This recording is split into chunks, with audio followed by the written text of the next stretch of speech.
अडानी, रिलायंस या ऐसी कंपनियां जिसको हम जानते हैं अनजान कंपनी, उससे ना कभी भी ये 3 सेगमेंट से गुजरना ही पड़ता है। पहला सेगमेंट है प्री आईपीओ यानी अर्ली इक्विटी, दूसरा सेगमेंट है आईपीओ जो हमने सुना है इनिशियल पब्लिक ऑफरिंग, और तीसरा होता है लाइव मार्केट यानी स्टॉक मार्केट। अब एक कंपनी का मैं आपको एग्जांपल देता हूँ, डी मार्ट, जिसका नाम है एवेन्यू सुपर मार्ट अभी, है ना। डी मार्ट आई थी मार्च 2015 में प्री आईपीओ सेगमेंट में। यह तब बिकता था एट ₹90 पर शेयर वैल्यू यानी 90 रुपये एक शेयर। 2 साल बाद जब इसका आईपीओ लॉन्च हुआ, ये ओपन हुआ 604 रुपये, मतलब 90 रुपये से 604 सीधा हो गया आपके 6 से 7 गुना। यानी मैं अगर कहूँ परसेंटेज में तो 600 से 700 तक परसेंटेज, राइट। आज की तारीख में मार्केट डाउन है, फिर भी डी मार्ट 4500 रुपये का, 90 रुपये से 4500 का सफ़र आपको देता है 50 गुना, 50 टाइम्स मल्टीपल, यानी 5000%। मैं अगर कहूँ दिसंबर 2024 में डी मार्ट 5400 टच करके आया, यानी 60 गुना। यहाँ पे बात क्या समझने वाली आ रही है कि आपके शेयर के दाम तो बढ़ते जाएंगे मार्केट में और घटेंगे भी, क्योंकि वह मार्केट है। पर जब घटते भी है ना, तो हमें नुकसान नहीं है, हमारा प्रॉफिट थोड़ा कम हो जाता है, पर वह गुनाह में ही रहते हैं। यहाँ पे दूसरे इन्वेस्टर्स रोते हैं क्योंकि उनके पैसे चले जाते हैं, सिंपल।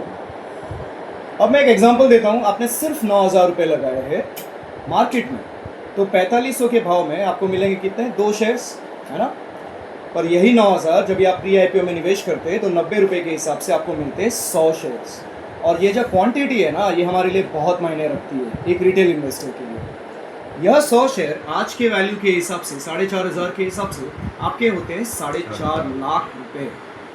समझने वाली बात ये आती है यहाँ पे सर कि 9000 ही है, आप लगाते कहाँ हो वो मायने रखता है। कितने जल्दी लगाते हो, कितने कम प्राइसिंग में आपको वह शेयर्स मिलते हैं, और आपकी क्वांटिटी बढ़ जाती है, तादाद बढ़ जाती है, सिंपल। और आपके मन में एक सवाल आया होगा कि फिर ये प्री आईपीओ अर्ली इक्विटी था कहाँ अब तक, क्या ये नया है?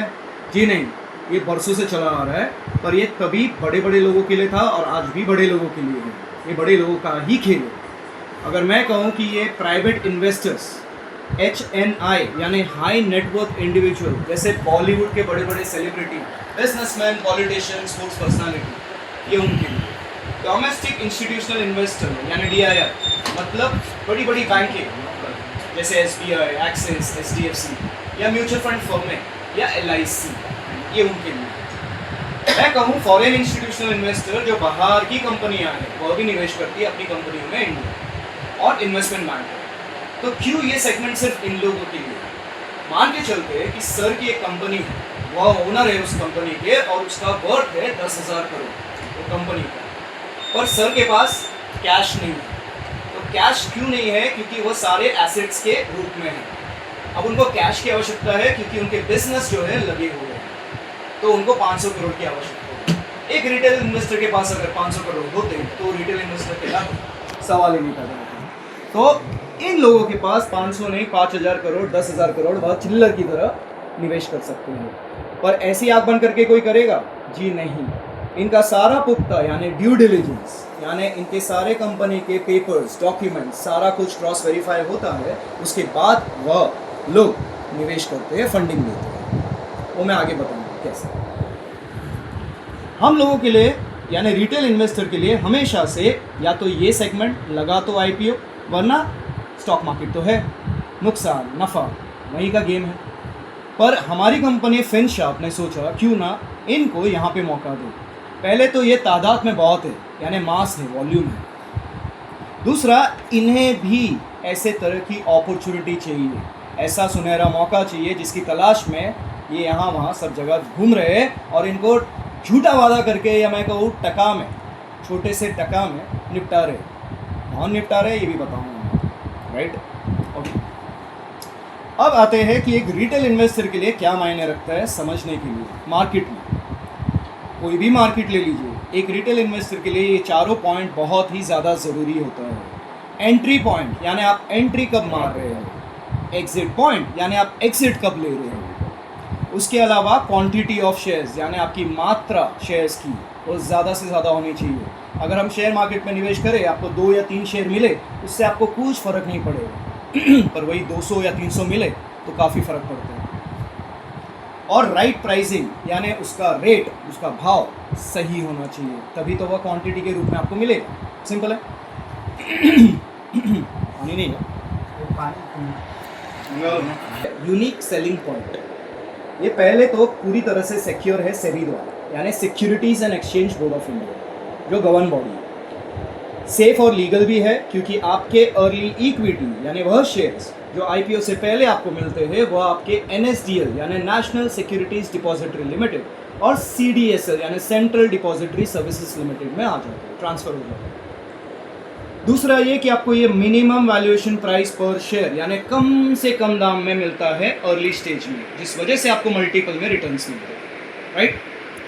तीसरा ये कि इसमें कोई लॉटरी सिस्टम नहीं है जैसे आईपीओ में होता है, मतलब आपको 100% अलॉटमेंट है।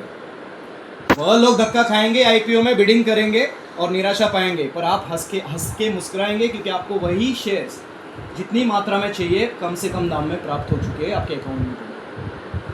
यहाँ पे कोई अपर लिमिट भी नहीं है, यानी हमारी टिकट साइज तो बहुत छोटी है सर, पर अगर मैं कहूँ हमारे पास इतने बड़े बड़े इन्वेस्टर है जो 50 करोड़ 100 करोड़ भी निवेश करते हैं, तो यहाँ पे कोई अपर लिमिट ही नहीं है। और अगर टिकट साइज की बात करूँ तो हमारी टिकट साइज बहुत छोटी है, सिर्फ 1000 रुपये से शुरुआत होती है, राइट, जो इजीली कोई भी रिटेल इन्वेस्टर अफोर्ड कर सकता है। अब मैं आपको ये प्रूफ करके बताऊंगा कि ये सेगमेंट किस तरह से सिक्योर है सेबी द्वारा, राइट।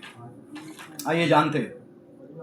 जैसे कि मैंने कहा, सेबी जो है गवर्न बॉडी है, इसके नीचे आती है दो exchange, national stock exchange, Bombay stock exchange. इसके नीचे आती है दो डिपॉजिटरी, एनएसडीएल और सीडीएसएल। इसके नीचे आती है दो बोर्डे, एक है मेन बोर्ड और दूसरी है एसएमई यानी small medium enterprises. Okay, main board वाली कंपनियां सर वो होती है जिसका खुद का वर्थ वैल्यूएशन 500 करोड़ और उससे अधिक हो, और एसएमई बोर्ड वाली कंपनियां वो होती है जिसका खुद का वैल्यूएशन या वर्थ 25 करोड़ से 500 करोड़ के अंदर हो। क्लियर है, राइट सर? ओके, अब मैं एक एग्जांपल दूंगा, सर के ऊपर ही एक एग्जांपल दूंगा कि ये किस तरह प्रोसेस होता है सारा चीज। मान के चलते सर की कंपनी है 100 करोड़ की, है ना। 100 करोड़ की कंपनी तो है, यानी उनके पास एसेट्स है ना, tangible, intangible assets. Intangible assets वो होते हैं जहां पे उनका ब्रांड वैल्यू आता है, उसका भी वैल्यू लगता है एसेट्स में, ठीक है। उसके अलावा सर के कंपनी पे कितने डेट्स है, लाइबिलिटीज है, कर्जा कितना है, वो सब माइनस होके एक्चुअल वैल्यूएशन निकलता है जो है 100 करोड़ मान के चलते। तो 100 करोड़ की वैल्यूएशन मान के चलते यही उनकी कंपनी है, यह रूम, और 100 करोड़ का है इसका वर्थ। अभी सर को फंडिंग की आवश्यकता है 20 करोड़ की, पर वो क्या देंगे उसके सामने? जो इन्वेस्टर्स हैं उनको वो ये थोड़ी बोलेंगे ये सोफा लेके जाइए सर मुझे 20 लाख दीजिए, ये कुर्सी लेके जाइए 5 लाख दीजिए, ये तो नहीं कर सकते वो। तो क्या होता है कि उनको वह एसेट्स को ट्रांसफॉर्म करना पड़ता है शेयर्स के रूप में। ओके, तो सबसे पहला चरण क्या होता है कि सर को अपनी कंपनी को सेबी के अंडर रजिस्टर करना पड़ता है, दाखिल करना पड़ता है। तब सर की कंपनी को एक ISIN नंबर मिलता है, इसे कहते हैं इंटरनेशनल सिक्योरिटीज आइडेंटिफिकेशन नंबर, जिस नंबर के द्वारा सर की कंपनी सेबी के वेबसाइट पे ट्रेस की जा सकती है, यानी ढूंढी जा सकती है, राइट। अब दूसरा चरण होता है कि आप सेबी के रडार में आ गए हो, यानी सेबी के उस एरिया में आ गए हो जहां सेबी की नजर है आप पे। तो सर की कंपनी है 100 करोड़ की, तो सेबी कहते हैं मुझे प्रूफ करो कि आपकी 100 करोड़ की है, ना कि 80 या 50 करोड़ की है, प्रूफ करके बताओ। अब सेबी इनसे मांगते हैं 3 साल के फाइनेंशियल रिपोर्ट कंपनी के, यानी balance sheet, profit and loss account, वो सारा रिपोर्ट। उसके आधार पर बनता है वैल्यूएशन रिपोर्ट यानी फंडामेंटल रिपोर्ट। इन दोनों को क्रॉस चेक करने के लिए होता है ऑडिट रिपोर्ट, राइट। इसके अलावा होता है बुक ऑर्डर, यानी सर की कंपनी ने पास्ट में कितना बिजनेस किया, प्रेजेंट में कितना कर रही है हाल ही में, और फ्यूचर के बिजनेस कितने लगे हुए हैं, ऑर्डर वैल्यू के फॉर्म में, जबानी तौर पे नहीं, राइट। ये सारा जब सर सबमिट करते हैं तब सेबी की एक टीम उसको क्रॉस चेक, क्रॉस वेरीफाई करती है, पर सेबी की दूसरी टीम जो है सर के कंपनी में फिजिकल विजिट करती है। क्या ये कंपनी वहां पे है जहां पे बोला गया है तो खुद की है कि लीज पे है, और उसके ऊपर कोई लाइबिलिटीज है, डेट है, इनके कंपनी में कितने इक्विपमेंट्स है, कितना वॉल्यूम ऑफ प्रोडक्शन है, कितने वर्कर्स है, ये सारा कुछ फिजिकल एग्जामिनेशन करने के बाद जो डॉक्यूमेंट्स दिए उससे मैच करते हैं, तब जाके सेबी बोलती है हाँ ठीक है सर, आपका 100 करोड़ की कंपनी है, ना कि 80 करोड़ की कंपनी है, क्योंकि आज इन्वेस्टर्स के फंड लग रहे हैं डाउ पे। सिंपल है। अब सेबी बोलती है ठीक है, आपको 100 करोड़ के जो है शेयर्स मिल जाएंगे आपके अकाउंट में एक बार डीमैटेरियलाइजेशन आपका हो गया एसेट्स का, पर आप उसमें से देने कितने वाले हो पब्लिक को, ये तो बताओ, हमको जानकारी दो। सर बोलते हैं मुझे सिर्फ 20 करोड़ की आवश्यकता है, इसमें से मैं 18 करोड़ के शेयर्स लेके आऊंगा प्री आईपीओ में और 2 करोड़ के लेके आऊंगा आईपीओ में, राइट। तो इसे कहते हैं plan of action, future projection plan report, जहां पे ये सारा कुछ सेबी में सबमिट करते हैं, SEBI based on that approval देती है और फिर वह 100 करोड़ के शेयर सेबी ट्रांसफर करती है सर के कंपनी के बुक्स में। अब सर के पास आ गए 100%, है ना, जिसमें से वह 18% यानी 18 करोड़ शेयर्स प्री आईपीओ में लेके आएंगे और 2% यानी 2 करोड़ शेयर्स आईपीओ में लेके आएंगे। सर के पास स्टार्टिंग में था 100% इक्विटी, जिसमें से 20% पब्लिक में वह डाइल्यूट कर रहे यानी दे रहे, तो बचे कितने 80%। 80% को जो है सेबी है ना लॉक कर देती है यानी फ्रीज कर देती है कि सर इसमें से 0.01% भी शेयर्स और नहीं दे पाएंगे या कुछ नहीं कर पाएंगे। कब तक फ्रीज करती है? आईपीओ आने से 1.5 साल तक सर के शेयर्स फ्रीज हो जाते हैं बतौर प्रमोटर ओनर। ठीक है, क्या मैं जान सकता हूं क्यों करती होगी सेबी ऐसा? सर सिक्योरिटी के लिए। Very good sir. या जो 20% लोगों के निवेश लगे हैं उसकी सिक्योरिटी का क्या है ना। तो सेबी का एक नियम ये भी है कि यदि आपकी कंपनी ने बीच रास्ते में दम तोड़ दिया तो यह 80% का जो एसेट से आपको बेच के यह 20% लोगों को प्रीमियम के दाम में पैसे चुकाने होंगे, क्योंकि वह आपके शुरू के इन्वेस्टर्स हैं, राइट। ओके, अब मेरा दूसरा सवाल है सर कि आप प्री आईपीओ में 18 करोड़ के शेयर्स क्यों लेके आएंगे और आईपीओ में सिर्फ 2 करोड़ के शेयर्स क्यों लेके आएंगे बतौर प्रमोटर? कंपनी पैसे की नीड है। एक सेकंड सर, क्या लगता है आपको ज्यादा मात्रा में शेयर्स 2 रीजन से लेके आते हैं यूजुअली, और उसके पीछे लॉजिक है। आज सर को फंडिंग की आवश्यकता आज की है, यानी भूख मुझे आज लगी है तो मैं कल पकाना नहीं शुरू करूंगा। आवश्यकता आज फंडिंग की है तो मुझे मैक्सिमम फंडिंग आज चाहिए, तो वह प्री आईपीओ में आज लेके आएंगे ज्यादा से ज्यादा क्वांटिटी, राइट। उन्हें फंडिंग मिलती है, वह काम करना शुरू करते हैं, जितने भी बिजनेस लगे हुए हैं उसे पूरा करना शुरू करते हैं, उनकी वैल्यूएशन बढ़ती जाती है कंपनी की, उसके साथ साथ पर शेयर वैल्यू बढ़ते जाता है, राइट। ओके, दूसरा रीजन ये है कि कम से कम मात्रा में आप आईपीओ में इसीलिए भी लेके आते हैं शेयर्स क्योंकि हम सबको पता है कोई भी मार्केट ले लीजिए वह सिर्फ सप्लाई और डिमांड के हिसाब से चलती है। कम से कम सप्लाई, ज्यादा से ज्यादा डिमांड, और ज्यादा से ज्यादा सप्लाई यानी डिमांड शुरू ही नहीं होगा, खत्म हो जाएगा शुरू होने से पहले। सिंपल है, राइट। तो अब प्रमोटर बतौर आपको तो लॉक इन लग गया सर 1.5 साल के लिए, है ना, सिक्योरिटी रीजन के लिए, जैसे सर ने बताया।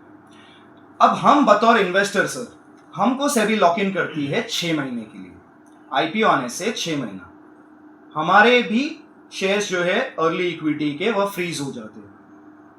क्यों होता होगा ऐसा? हम तो इन्वेस्टर है, हमने तो फंडिंग दी है सर को, हमारा क्यों अकाउंट फ्रीज कर देते हैं सेबी? क्या लॉजिक हो सकता है इसके पीछे?